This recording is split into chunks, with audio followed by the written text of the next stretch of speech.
ನಮ್ಮ ದ್ವಾರಕಿನ ಹತ್ರ ಒಂದ್ಸಾರಿ 4 ಬಿದಿರು ಗಿಡ ತಂದು ಕೊಟ್ರಿ ನನಗೆ. ಯಾಕೆ ಸರ್ ಅಂದೆ. ನಮ್ದು ಜಮೀನು ಇತ್ತು ರೆಡ್ಡಿ ಅವ್ರು 60 ಎಕರೆ, ನಮ್ಮ ಅಣ್ತಮ್ಮದ್ರ ಮಕ್ಳು ಯಾರು ಮಾಡ್ತಿಲ್ಲ, ನನಗೆ ಮಕ್ಕಳಿಲ್ಲ, ನಾನು ಸತ್ತೋಗಿದ್ದು ಗೊತ್ತರೆ ನಾನು 4 ಗಳ ಕಳಿಸ್ಬಿಡಪ್ಪ, ಕಬ್ಬಣದ ಮೇಲೆ ಒತ್ತು ಬಿಡ್ತಾರೆ ಅಂತ. ಇಂಥ ದುರ್ದೈವದ ಸ್ಥಿತಿಯಲ್ಲಿ ನಮ್ಮ ಕೃಷಿ ದುಡ್ಡು ಅಂತ ಹೋಗಿ ಕಷ್ಟಕ್ಕೆ ಸಿಕ್ಕಾಕೊಂಡಿದ್ದೀವಿ.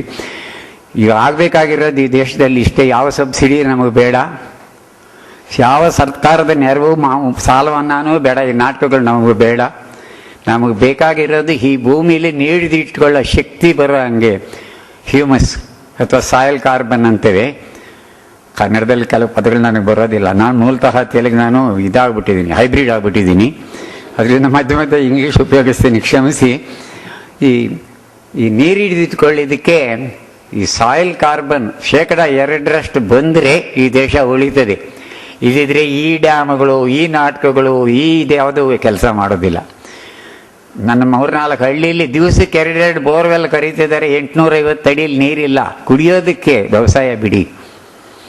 ಅದರಿಂದ ಮುಂದಿನ ದಿನಗಳು ಇದೇ ಏಳಿಗೆ ಅಂತ ಹೋದರೆ, ಈಗ ಹೋಗ್ತಿರೋ ಏಳಿಗೆ ಏನೋ ಇದಂತೆ, ಕಂಪ್ನಿಗಳು ವ್ಯವಸಾಯ ಮಾಡೋದಂತೆ, ಕಾಂಟ್ರಾಕ್ಟ್ ಇದಂತೆ, ಎಲ್ಲ ಇದು ಬಾಂಡ್ಲೆಯಿಂದ ಬೆಂಕಿಗೆ ಬಿದ್ದಾಗೆ ಆಗ್ತದೆ.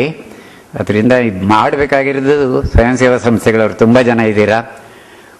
ಮಳೆ ಬಿದ್ದ ನೀರನ್ನು ಭೂಮಿಯಲ್ಲಿ ನಿಲ್ಲಿಸ್ಕೊಂಡ್ರೆ ಅದು ಹಿಂಗಿ ಹೋಗ್ತದೆ. 70% ಕಲ್ಲಿನ ಧೂಳೆ. ಅದರಲ್ಲಿ ಏನಾದರೂ ಸಾವಯವ ಇಂಗಾಲ ಒಂದು 2% ಬರೆದಿದ್ರೆ ನೀವು ಯಾವ ಸರ್ಕಸ್ಗಳು ನಡೆಯೋದಿಲ್ಲ. ನಾನು ದೊಡ್ಡಬಳ್ಳಾಪುರದಲ್ಲಿ ಒಂದು ಜಮೀನು ತಗೊಂಡೆ 18 ವರ್ಷದಿಂದ, ಒಂದು 4 ಎಕರೆ. ಬೆಂಗಳೂರಲ್ಲಿ ನನ್ನ ಜಮೀನಿದೆ. ನಾನು ತುಂಬ ಸಾಹುಕಾರ. ಈಗ ನಿಮಗೆ ಗೊತ್ತಿಲ್ಲ ಎಷ್ಟು ಸಾಹುಕಾರ ಅಂತ. ಬಹುಶಃ ನೀವು ಯಾರೂ ಇರಲಿಕ್ಕಿಲ್ಲ ನನ್ನ ಸಾಹುಕಾರರು. ಈಗ ಅಷ್ಟು ಜಮೀನಿದೆ ನಾನು ಬೆಂಗಳೂರಲ್ಲಿ, ವೈಟ್ಫೀಲ್ಡಲ್ಲಿ. ಅಲ್ಲಿ ತಗೊಂಡಾಗ ಆ ಜಮೀನು ಈ ಮಣ್ಣು ಪರೀಕ್ಷೆ ಮಾಡಿದಾಗ 0.4 ಇತ್ತು. ಅಂದರೆ 100 kgಗೆ 4 kg ಸಾವಯವ ಇಂಗಾಲ. 18 ವರ್ಷದಲ್ಲಿ 3.2 ಆಗಿದೆ. 9 ಇಂಚಲ್ಲ, 1 ಮೀಟ್ರಲ್ಲಿ. ನಾನು ಏನೂ ಮಾಡಿಲ್ಲ, ಬೆಂಕಿ ಇಡೋದು ಬಿಟ್ಟೆ ನನ್ನ ಕಸ ಕಡ್ಡಿಗಳಿಗೆ. ಸುತ್ತಲೂ ಮರ ಬೆಳೆಸಿದೆ. ಆ ಬಿದ್ದು ತಿರುಗಲೇ ಹೋದರೆ ರೂಪಾಯಿ ನೋಟಂಗೆ ನೋಡ್ಕೊಂಡೆ ಹೋಗ್ದಂಗೆ. ಆಮೇಲೆ ಬದುಗಳು ಕೊಟ್ಕೊಂಡೆ. ಆಮೇಲೆ ಇದು ಉಪಯೋಗಿಸ್ಲಿಲ್ಲ, ರಾಸಾಯನಿಕ ಗೊಬ್ಬರ ಉಪಯೋಗಿಸ್ಲಿಲ್ಲ. ನಿಮಗೆ ತುಂಬ ಜನ ಗೊತ್ತಿದೆ, ಆದರೂ ಇದನ್ನು ದಿನಾಗಲೂ ಮಂತ್ರ ಅಂತ ಹೇಳಬೇಕು. ನೀವೆಲ್ಲರೂ ಹೋದ ಕಡೆ ಬಸ್ಸುಗಳಲ್ಲಿ ಇದೇ ಮಾತಾಡಬೇಕು. ವಿಜ್ಞಾನಿಗಳು, ರೈತರೆಲ್ಲ ಎಲ್ರಿಗೂ ಗೊತ್ತಿದೆ.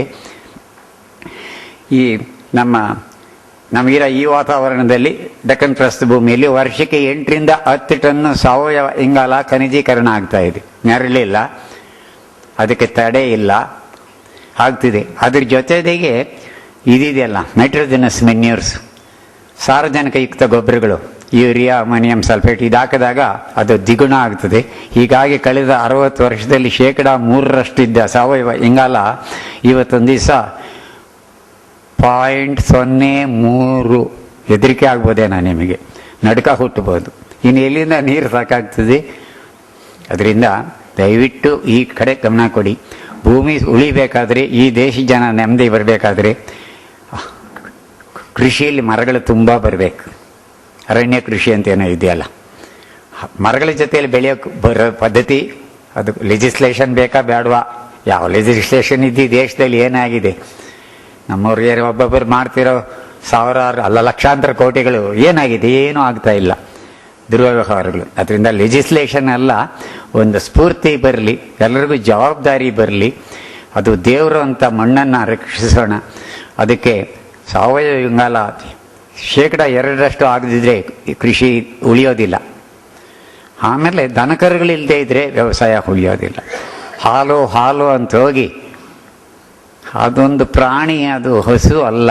ಇಡೀ ಪ್ರಪಂಚದ ಜನತೆನ ಹೋಮೋಸಿಪಿಯನ್ ಅಂತ ಒಂದೇ ಮಾಸದಲ್ಲಿ ಕರೀತಾರೆ. ಯುರೋಪಿಯನ್ ಆಗಿರ್ಬೋದು, ನೀಗ್ರೋ ಆಗಿದ್ದು, ಭಾರತೀಯ ಆಗಿರ್ಬೋದು. ಈ ಹಸುಗಳಿಗೆ ಯಾಕೆ ಬೇರೆ ಹೆಸರಿಟ್ರಾಗಾದ್ರೆ ಯೋಚನೆ ಮಾಡಿ ಸ್ವಲ್ಪ ವಿಜ್ಞಾನಿಗಳು. ಅದು ಬಾಸ್ ಟೌರಸ್. ಹಾಗಾದರೆ ಕಾಡೆಮೀನು ಬಾಸ್ ಗೌರಸ್, ಅದನ್ನು ಹಸು ಅಂತಲೇ ಕರಿಬೋದಾಗಿತ್ತು. ಅದು ಬಾಲ ಇದೆ, ಕೆಚ್ಚಲಿದೆ, ಕೊಂಬಿದೆ, ಹಾಲು ಕೊಡ್ತದೆ. ಈ ಪ್ರಾಣಿ ಬಾಲ 180 ಡಿಗ್ರಿ ತಿರುಗೋದು, ಸುತ್ತಲೂ ತಿರುಗೋದಿಲ್ಲ. ಆಮೇಲೆ ನೊಣ ಓಡಿಸ್ಕೊಳ್ಳಿಕ್ಕಿಲ್ಲ, ಯಾಕಂದರೆ ಅದು ಆ ದೇಶದಲ್ಲಿ ನೊಣ ಇಲ್ಲ, ಸೊಳ್ಳೆ ಇಲ್ಲ.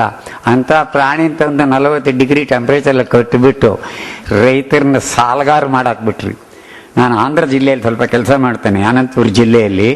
ಅಲ್ಲಿ 2 ಸಂಸ್ಥೆಗಳಿದೆ. ಒಂದು RDT, ರೂರಲ್ ಡೆವಲಪ್ಮೆಂಟ್ ಟ್ರಸ್ಟ್ ಅಂತ ಒಂದು, ಇನ್ನೊಂದು ಟಿಂಬಕ್ಟು ಅಂತ. ಟಿಂಬಕ್ಟು ಅವರು ನಂದು ಒಂದು 30 ವರ್ಷದ ಸಂಪರ್ಕ ಇದೆ. ಅವ್ರು ಬರೀ ನಾಟಿ ಹಸು ಕೊಟ್ಟರು. ನನ್ನ ಜೊತೇಲಿ ಬಂದರೆ ತೋರಿಸ್ತೇನೆ. ನಾನು ಅತಿಶಯೋಕ್ತಿ ಯಾವತ್ತೂ ಮಾತಾಡೋದಿಲ್ಲ, ದೊಡ್ಡಸ್ಗೆ ನನಗೆ ಬೇಕಾಗಿಲ್ಲ. ನನ್ನ ಜೊತೇಲಿ ಬಂದರೆ ನಾಳೆನೇ ಕರ್ಕೊಂಡೋಗಿ ತೋರಿಸ್ತೇನೆ. ನಾಟಿ ಹಸು 8 ವರ್ಷದಿಂದ ತಗೊಂಡವರು 60,000 70,000 ರೂಪಾಯಿ ಸಂಪಾದನೆ ಮಾಡಿದ್ದಾರೆ. ಸೀಮೆ ಹಸುಗಳಲ್ಲಿ 40% ಸತ್ತೋಯ್ತು. ಉಳಿದಿದ್ದನ್ನು ಕಟಕರು ಮಾರ್ಕೊಂಡು ಇವ್ರು ಮುಖ ಮುಚ್ಚಿಕೊಂಡು ಓಡಾಡ್ತಿದ್ದಾರೆ. ಸೀಮೆ ಹಸು ಬೇಕಾ ಬೇಡವಾ ನಿಮಗೆ ಬಿಟ್ಟಿದ್ದು. ಹಾಲು ಮಜ್ಜಿಗೆಗೂ ತುಪ್ಪಕ್ಕೆ ಹಾಲು ಬೇಕಾಗಿದ್ದು. ಕೋವಾ ಬಂತು, ಎಲ್ಲ ಬಂದು ಕಡೆಯಲ್ಲಿ ಒಂದು ದರಿದ್ರ ಬಂದಿದೆ, ಪನ್ನೀರ್ ಅಂತ. ನಮ್ಮ ಹಳ್ಳಿಲೂ ಪನ್ನೀರ್ ಇಲ್ಲದೆ ಈಗ ಅಡುಗೆ ಮಾಡ್ತಿಲ್ಲ. ಅದಕ್ಕಿಂತ ದರಿದ್ರದ ಊಟ ಏನು ಇರ್ಲಿಕ್ಕಿಲ್ಲ, ಬೊಜ್ಜು ಬರಲಿಕ್ಕೆ. ಇದೆಲ್ಲ ಒಂದು ಕಂಕಾಕ್ಟೆಡ್ ಸೈನಾ, ಆರ್ಟಿಕ್ಯುಲೇಟೆಡ್ ಸೈನಾ, ಏನು ಸೈನ್ಸೋ ನನಗಂತೂ ಗೊತ್ತಿಲ್ಲ. ಅಂತೂ ದೇಶನ ಹಾಳು ಮಾಡಲಿಕ್ಕೆ, ಜನರನ್ನ ರೋಗಿಗಳು ಮಾಡಲಿಕ್ಕೆ ಏನೇನು ಬೇಕೋ ಎಲ್ಲ ವಿಜ್ಞಾನಗಳು ನಮ್ಮಲ್ಲಿದೆ. ಅದನ್ನು ನಾವು ತುಂಬ ನಾಗರಿಕರ ಲಕ್ಷಣ ಅಂತ ಒಪ್ಕೊಂಡ್ಬಿಟ್ಟಿದ್ದೀವಿ. ಅದರಿಂದ ನೀವೇನು ಪುಟ್ಗೋಸಿ ಇಟ್ಕೊಂಡು ನಮ್ಮರಾಗಿ ತೊಗಟೆಗಳು ಮುಚ್ಕೊಂಡು ಓಡಾಡಿ, ನಾನು ಹೇಳಲ್ಲ, ಪಂಚೆ ಕಟ್ಟೋಣ, ಪ್ಯಾಂಟು ಹಾಕಿ, ಟೀ ಶರ್ಟು ಹಾಕಿ. ಆದರೆ ಭೂಮಿ ಕಡೆ ಸ್ವಲ್ಪ ಗಮನ ಇರಲಿ. ನಮ್ಮ ಹಳಬರು ಅಷ್ಟೆಲ್ಲ ಗಾದೆಗಳು ಮಾಡಿಟ್ಟು ಹೋದರು. ಆವಾಗಲೇ ನಾನು ಚಿಕ್ಕ ಹುಡುಗ ಆಗಿದಾಗ ನಮ್ಮ ಅಮ್ಮ ಹೇಳ್ತಿದ್ರು, ನಮ್ಮ ಮನೆಯಲ್ಲಿ ವರ್ಷಕ್ಕೆ 4 ದಿವಸ ಅನ್ನ ಮಾಡ್ತಿದ್ದು. ನಾವು ನಾಳೆನೂ ಅನ್ನ ಬೇಕು ಅಂತ ಹಠ ಮಾಡಿದ್ರೆ ಹೇಳು, ಹಿಟ್ಟು ತಿಂದು ಗಟ್ಟಿಯಾದ, ಅನ್ನ ತಿಂದು ಮೆತ್ತಗಾದ ಅಂತ ಗಾದೆಗಳು ಆವಾಗಲೇ ಮಾಡಿಟ್ಟಿದ್ರು. 70 ವರ್ಷದಿಂದ ನಮ್ಮ ಅಮ್ಮ ಹೇಳ್ತಿದ್ರು. ನಾವೇನು ಅಂದರೆ ಅನ್ನ ತಿಂದವರು, ಅದೇ ನಮ್ಮ ಪಾರ್ವತಿ ಕತೆ ಆಗ್ಬಿಡ್ತದೆ. ಹಿಟ್ಟು ತಿಂದವರು ಅನಾಗರಿಕರು ಅಂತ ಆಗಿ ಈ ಸ್ಥಿತಿಗೆ ಬಂದಿದ್ದೀವಿ. ನನಗೊಂದು ಗೊತ್ತಾಗದೇ ಇರೋದು ಅಂದರೆ, 2 ಮಳೆ, ಬಿತ್ತನೆಗೊಂದು, ಉಳೋದಕ್ಕೊಂದು, ಬಿತ್ತನೆಗೊಂದು, ಹಾಲು ತುಂಬಲಿಕ್ಕೊಂದು ಬಿದ್ದರೆ ಈ ನವಣೆ ಇದೆಯಲ್ಲ, ಅದು ಎಕರೆಗೆ 5-6 ಕ್ವಿಂಟಲ್ ನಾನು ಬೆಳೆದು ತೋರಿಸ್ತೇನೆ.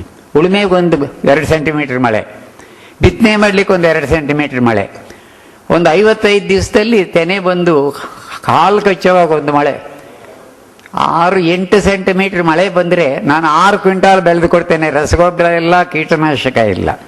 ನಮಗೆ ಬೇಕಾಗಿರೋದು ಎಲ್ಲ ಒಳಗಡೆಯಿಂದ ತರುವಂಥದ್ದು ವ್ಯವಸ್ಥೆ. ಆ ಬೀಜದ ಕಂಪ್ನಿಗಳು ಒಂದು ಹುನ್ನಾರ ನಡೆಸಿದ್ರು. ರಾಗಿನೇ ತೆಗೆದು ಬಿಡ್ಬೇಕು ಅಂತಿದ್ರು ಒಂದು 15 ವರ್ಷ. ಅದಕ್ಕೊಂದು ವರ್ಕ್ಶಾಪ್ ಮಾಡಿದ್ರು ಬೆಂಗಳೂರಲ್ಲಿ. ರಾಗಿನೇ ತಿನ್ನಬಾರ್ದು, ತೆಗೆದು ಬಿಡ್ಬೇಕು ಅಂತ ಮಾಡಿದ್ರು ಯಾರೋ ಹುನ್ನಾರ. ಅದಕ್ಕೂ ಯಾಗೋ ಅದು ಬಚಾವಾಯಿತು. ಈಗ ಏನಂದರೆ ನಮ್ಮ ಅದೃಷ್ಟಕ್ಕೋ ನಮ್ಮ ಪುಣ್ಯಕ್ಕೋ ನಾವು ರಾಗಿ ತಿಂದವರು ದೊಡ್ಡ ಮನುಷ್ಯ ಆಗೋವಂಥ ಕಾಲ ಬಂದಿದೆ. ಹೋಟ್ಲಲ್ಲೂ ರಾಗಿ ರೊಟ್ಟಿ ಸಿಗ್ತದೆ, ರಾಗಿ ಮುದ್ದೆ ಸಿಗ್ತದೆ. ಅದರಿಂದ ಇದೆಲ್ಲ ತಿರುಗಿ ಬರ್ತಾರೆ. ಅದರಿಂದ ಯಾರೂ ಬಡವರು ಆಗಬೇಕಾಗಿಲ್ಲ. ಬಡವರು ಆಗೋದು ಯಾವಾಗ ಅಂದರೆ ನಮ್ಮ ಆಸೆಗಿಂತ ಆಚೆಗೆ ಕಾಲು ಬಿಡ್ತೀವಿ. ನಾನು 7 ರೂಪಾಯಿ ಸಂಬಳ ತಗೊಂಡು ಒಂದು ತಿಂಗಳಿಗೆ. ನನಗೆ 50 ಕೋಟಿ ರೂಪಾಯಿ ಜಮೀನು ಬೆಂಗಳೂರಲ್ಲಿದೆ, ವೈಟ್ಫೀಲ್ಡಲ್ಲಿ. ಬಂದರೆ ತೋರಿಸ್ತೇನೆ. 50 ಕೋಟಿ ರೂಪಾಯಿ ಜಮೀನು. ಅದು ನನ್ನ ಸ್ನೇಹಿತರೊಬ್ಬರು ಮೊನ್ನೆ ಹೇಳ್ತಾರೆ, ರೆಡಿಯಾರ್ ಅದರಲ್ಲಿ ಬಿಲ್ಡಿಂಗ್ ಕಟ್ಬಿಟ್ಟು ನಿಮ್ಗೆ ಲಾರಿ ತುಂಬಿಸ್ಕೊಡ್ತೀನಿ, ದುಡ್ಡು ಮಾರಬೇಡಿ ಅಂತ. ಇವಾಗ ಇದಕ್ಕೆ ಏನು ಮಾಡ್ತಾರೆ ಮೊಮ್ಮಕ್ಕಳು ಅಷ್ಟು ದುಡ್ಡು ತಗೊಂಡು ಅಂತ. ಒಂದು 500 ಎಕರೆ ಕಾಡು ಮಾಡಬೇಕು ಅಂತ ಆಸೆ ಇದೆ. ಈ ಕಳ್ಳರೆಲ್ಲ ಕಾಡು ಕಡಿದು ಕಾಫಿ ತೋಟಗಳು ಮಾಡ್ಕೊಂಡಿದ್ದಾರೆ. ನಾನೊಂದು 500 ಎಕರೆ ಕಾಡು ಮಾಡಿಬಿಟ್ಟು ಒಂದು ಟ್ರಸ್ಟ್ ಮಾಡಿ ಕೊಟ್ಬಿಡೋಣ ಅಂತ ಒಂದು ಆಸೆ ಇದೆ. ಇನ್ನೇನು ಆಸೆನೇ ಇಲ್ಲ ನನಗೆ ಜೀವನದಲ್ಲಿ. ಅದರಿಂದ ನಮ್ಮ ಆಹಾರ ಪದ್ಧತಿಗಳು ನಾವು ಬದಲಾಯಿಸಬೇಕು. ಈ ಟಾಪಿಯೋಕಾಯಿ ಇದೆಯಲ್ಲ, ಮರಗೆಣಸು, ಕಣ್ಣೂರು ಎಕ್ಸಿಬಿಷನ್ನಲ್ಲಿ ಇಟ್ಟಿದ್ರು. 76 kg ಇದು ಒಂದು ಬುಡ. ಆನೆ ಕಾಲಿದೆಯಲ್ಲ, ಸುವರ್ಣಗೆಡ್ಡೆ 36 kg ಇದು. ನನ್ನ ತೋಟದಲ್ಲಿ ಇನ್ನೂ ಇದೆ, ನೆನ್ನೆ ಮೊಳಕೆ ಬಂದಿದೆ. ಇನ್ನು ಮಳೆಗಾಲ ಬರ್ತದೆ, ಮೊಳಕೆ ಬಂದ್ಬಿಟ್ಟಿದೆ. ಅದು ಇದು ಡಯಾಸ್ಕೋರಿಯಾ ಅಂತ, ಹಾಲ್ಗೆಣಸು ಅಂತ. 28 kg ಇದು. ಯಾರಾದರೂ ಬಂದರೆ ನಾಳೆ ತೋರಿಸ್ಬೋದು. ಇಲ್ಲಿದ್ರೆ ಅದು ಹಚ್ಚಿಬಿಟ್ಟು ನೆಟ್ಟುಬಿಡ್ತಾರೆ. ಇಂಥ ಗೆಡ್ಡೆಗಳು ಬಿತ್ತನೆ ಬೇಕಾಗಿಲ್ಲ, ಪಾದರಸ ಬೇಕಾಗಿಲ್ಲ, ಫ್ರೂಡೋಮಿಲ್ ಬೇಕಾಗಿಲ್ಲ, ಬ್ಯಾಂಕಿನ ಲೋನು ಬೇಕಾಗಿಲ್ಲ, ಸಬ್ಸಿಡಿನೂ ಬೇಕಾಗಿಲ್ಲ, ಸಾಲ ಮನ್ನಾ ಬೇಕಾಗಿಲ್ಲ. ಒಂದು ಚಿಕ್ಕ ಗೆಡ್ಡೆ ಭೂಮಿಲಿ ಬಿಟ್ಟು ಬಂದರೆ ಆ ಭೂಮಿ ತಾಯಿ 15-20 kg ಗೆಡ್ಡೆಗಳು ಕೊಡ್ತದೆ. ನನ್ನ ಮನೆಯಲ್ಲಿ ಪಲ್ಯ ಮಾಡಿದ್ರು, ನಾನು ಬರೀ ಅದೇ ಕೊಟ್ಬಿಡಮ್ಮವ, ಅನ್ನನೂ ಬೇಡ ಮುದ್ದೆನೂ ಬೇಡ ಅಂದೆ. ಅಷ್ಟು ಚೆನ್ನಾಗಿತ್ತು ಆ ಪಲ್ಯ. ಅದ್ರದ್ದು ಹಾಲ್ಗೆಣಸಿಂದು. ನಮಗಿದೆಲ್ಲ ಆಹಾರ ಅಲ್ಲ. ನಮಗೆ ಆ ದರಿದ್ರ ಬರ್ಜರು ಇನ್ನೇನೋ ಒಂದು ಬಂದಿದೆಯಲ್ಲ, ಮನೆ ಕಳಿಸ್ತಾರಲ್ಲ ಹೋಮ್ ಡೆಲಿವರಿಗೆ. ಯಾರೋ ಹೇಳ್ತಿದ್ರು, ರೆಡಿಯವ್ರೆ ನಿಮ್ಮ ನಾಯಿ ತಿನ್ನೋದಿಲ್ಲ, ಅದ್ರ ಹೆಸರಾಗಿ ಹೇಳ್ತೀರಾ ಅಂತ. ಅದು ದೊಡ್ಡ ಗೌರವದ ಸಂಕೇತ. ಅದು ಹೋಮ್ ಡೆಲಿವರಿ ಅಂತೆ. 150 ರೂಪಾಯಿ ಕೊಟ್ಟುಬಿಟ್ರೆ ಬಿಸಿ ನಿಮ್ಮ ಮನೆಗೆ ತಂದು ಕೊಡ್ತಾರಂತೆ. ಮನೆ ಒಂದು ಹೋಟ್ಲ್ ಮುಂದೆ ಹೋಗ್ತಿದ್ದೆ, 70 ಮೋಟರ್ ಸೈಕಲ್ಗಳಿದ್ರು ಹೋಮ್ ಡೆಲಿವರಿದು.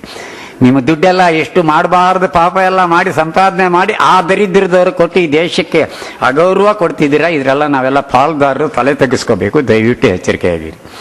ಅದರಿಂದ ನಾನು ಕೆಟ್ಟದಾಗಿ ಮಾತಾಡ್ತಿದ್ದೇನೆ ಗೊತ್ತಿಲ್ಲ, ನಾನು ಕರಳು ಬೆಂದೋಗ್ಬಿಟ್ಟಿದೆ ಆ ನೋವಿಂದ ಮಾತಾಡ್ತೇನೆ, ನಾನು ಕ್ಷಮಿಸಿ.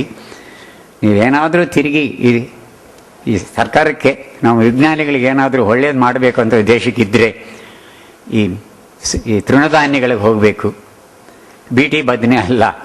ನನ್ನ ಹತ್ರ ಬದನೆ ಗಿಡ ಮಾಡ್ತೇನೆ, ಈ ಸುಂಡೆಕಾಯಿ ಗಿಡ ಇದೆಯಲ್ಲ, 18 ಜಾತಿ ಬದನೆಕಾಯಿ ಇದೆ ಒಂದು ಗಿಡದಲ್ಲಿ. ನಂದು 8 ವರ್ಷದಿಂದ ಕಾಯಿ ಬಿಡ್ತಾನೆ ಇದೆ, ವಾರಕ್ಕೊಂದು 2 kg. ನನ್ನ ಹತ್ರ 18 ಗಿಡ ಮಾಡಿದ್ದೀನಿ, 2 ಅಂಗಡಿ ಕೊಡ್ತಾ ಇದ್ದೀನಿ 3 kg ವಾರಕ್ಕೆ. 18 ಗಿಡ ಇದೆ, ಹೊಸದಾಗಿ ಮಾಡಿದ್ವಿ. ಸ್ವಲ್ಪ ದೊಡ್ಡದಾದ್ಮೇಲೆ 10 kg ಕೊಡ್ಬೋದು. ಬದನೆಕಾಯಿ ಸುಂಡೆಕಾಯಿ ಗಿಡದ ಮೇಲೆ ಗ್ರಾಫ್ಟ್ ಮಾಡಿದ್ದು ಮರ ಆಗಿಬಿಡ್ತದೆ. ಅದಕ್ಕೆ ಏನೂ ಖರ್ಚಿಲ್ಲ, ಪ್ಲಾಸ್ಟಿಕ್ ಪೇಪರ್ ಎಲ್ಲಿ ಬೇಕಾದರೂ ಸಿಗ್ತದೆ, ಒಂದು ಹಳೆ ಬ್ಲೇಡ್ ಇದ್ರೆ ಸಾಕು, ಒಂದು ಬದನೆ ಕಡ್ಡಿ ಇಷ್ಟು ಕಟ್ಕೊಂಡು ಮಾಡಿದ್ರೆ. ಆಮೇಲೆ ಇನ್ಯಾವುದಾದ್ರೂ ಊರಿಗೋದಾಗ ಇನ್ನೊಂದು ಬಿಳಿದೋ ಕೆಂಪುದೋ ಚುಕ್ಕೆದೋ ಸಿಕ್ಕಿದ್ರೆ ಆ ಕಡ್ಡಿ ಕತ್ತರಿಸ್ಕೊ ಒಂದು ಗ್ರಾಫ್ಟ್ ಮಾಡಿದ್ರೆ ಇನ್ನೊಂದು ಕೊಂಬೆಲಿ ಇನ್ನೊಂದು. ನಿಮಗೆ ಪಲಾವ್ಗೆ ಬೇಕಾ, ವಾಂಗಿಭಾತಿಗೆ ಬೇಕಾ, ಬಜ್ಜಿಗೆ ಬೇಕಾ, ಇನ್ನೇನು ಇದೆಲ್ಲ ಎಣ್ಣೆಗಾಯಿಗೆ ಬೇಕಾ, ಎಲ್ಲ ಬದನೆಕಾಯಿ ಒಂದೇ ಗಿಡದಲ್ಲಿ ಬೆಳ್ಕೋಬೋದು. ಇನ್ನೂ ತಮಾಷೆ ಅಂದರೆ ಅದರಲ್ಲೇ ಟೊಮೆಟೊ ಮೆಣಸಿನಕಾಯಿನೂ ಬೆಳ್ಕೋಬೋದು. ಸೋಲನೇಸಿ ಫ್ಯಾಮಿಲಿ. ಈ ತಾಳ್ಮೆ ಬೇಕು, ಆಸಕ್ತಿ ಬೇಕು, ಗೌರವದಿಂದ ಬದುಕಬೇಕು ಅನ್ನೋದು ಬರಬೇಕು. ಅದು ಬಿಟ್ಟು ಇನ್ನೇನೇನು ಮಾಡಿದ್ರೂ ಈ ದೇಶ ಉದ್ಧಾರ ಆಗೋದಿಲ್ಲ. ಮಾನ ಮರ್ಯಾದೆ ಬಿಟ್ಟು ಸೋ ವಾಟ್, ಯಾರಾದರೂ ಮಾತಾಡ್ತಿದ್ರೆ ನಾಚಿಕೆ ಮರ್ಯಾದೆ ಅನ್ನೋ ಪ್ರಶ್ನೆ ಇಲ್ಲ. So what, everybody is like that. ಆ ಇಲಿ ಇದೆ, ನಾಯಿ ಇದೆ, ಹಂದಿ ಇದೆ, ಅದು ಹುಟ್ಟುತ್ತದೆ, ಮಕ್ಕಳು ಮಾಡ್ತದೆ, ಸಾಯ್ತದೆ. ನೀವು ಮನುಷ್ಯ ಜನ್ಮ ಅಂತ ಎತ್ತಿ ಸೋ ವಾಟ್ ಅಂತ ಹೇಳೋಕೆ ನಮಗೆ ನಾಚಿಕೆ ಆಗಬಾರ್ದ? ಅದರಿಂದ ದಯವಿಟ್ಟು ಸ್ವಲ್ಪ ದುಡಿಮೆ, ಪ್ರಾಮಾಣಿಕ ಜೀವನ ನಡೆಸೋ ಜನರನ್ನು ಗೌರವದಿಂದ ನೋಡೋದು ಕಲೀರಿ. ದೇಶ ಉದ್ದಾಗ್ತದೆ. ಬೇರೆ ಯಾವ ಮಾರ್ಪಾಡು ತಂದರೂ ನನಗೆ ನಂಬಿಕೆ ಇಲ್ಲ ದೇಶ ಉದ್ಧಾರ ಆಗೋದು. ದುಡಿಮೆ. 78 ವರ್ಷ ನನಗೆ. ನನ್ನ ಕೈ ಸ್ವಲ್ಪ ಎಲ್ಲರೂ ಮುಟ್ಟಿ ಹೋಗಿ, ಆಮೇಲೆ ನಿಮಗೆ ಗೊತ್ತಾಗ್ತದೆ ಇವನು ರೀಲ್ ಬಿಡ್ತಾನ ರೋಲ್ ಮಾಡಲ ಅಂತ ಗೊತ್ತಾಗ್ತದೆ. ಅದರಿಂದ ನಾನು ಈ ಅವಕಾಶ ಕೊಟ್ಟಿದ್ದಕ್ಕೆ ನಿಮ್ಗೇನಾದರೂ ನೋವಾಗ ಮಾತಾಡಿದರೆ ಕ್ಷಮಿಸಿಬಿಡಿ. ನಿಮ್ಮ ನೋವಲ್ಲ, ನನ್ನ ಹೊಟ್ಟೆ ಕರಳು ಬೆಂದೋಗ್ಬಿಟ್ಟು ಆ ನೋವಿಂದ ನಾನು ಮಾತಾಡಿದ್ದಷ್ಟೇ. ನಿಮ್ಗೆ ಯಾರಿಗೂ ಅವಮಾನ ಉದ್ದೇಶ ನನಗಿಲ್ಲ. ಈ ಅವಕಾಶ ಕೊಟ್ಟಿದ್ದಕ್ಕೆ ನನಗೆ ತುಂಬ ಸಂತೋಷ. ಆಮೇಲೆ ನಮ್ಮ ಟ್ರೈನಿಂಗ್ ಇನ್ಸ್ಟಿಟ್ಯೂಟ್ಗಳು ಏನು ಮಾಡ್ತಾ ಇದೆ ದಗಳಬಾಜಿತನಗಳು. ಏನೇನು ಹೆಸರುಗಳು ಇಡ್ತಾರೆ. ಏರೋಬಿಕ್ ಪ್ಯಾಡಿ ಕಲ್ಟಿವೇಶನ್ ಅಂತ ಯಾರೋ ಪುಣ್ಯಾತ್ಮ ಮಾಡಿದರು ಅಂತ ಅವ್ರ ಹೆಸರಿಡೋದಕ್ಕೆ ಇವ್ರಿಗೆ ನಾಚಿಕೆ. ಇವರು ಕಿರೀಟದಲ್ಲಿ ಗರಿಗಳು ಸಿಕ್ಕಿಸ್ಕೊಂಡು ಎಲ್ಲರೂ ನೀವು ನಗ್ತೀರಾ, ಚಪ್ಪಾಳೆ ತಟ್ತೀರಾ ಅಂತ ಗೊತ್ತು. ಆಗ ಧೈರ್ಯ ಮಾಡಿ ಬಂದೆ. ಈ ಅವಕಾಶ ಕೊಟ್ಟಿದ್ದಕ್ಕೆ, ನನ್ನ ಮಾತನ್ನು ಸಹನೆಯಿಂದ ಕೇಳಿದ್ದಕ್ಕೆ ನಿಮ್ಗೆಲ್ಲರಿಗೂ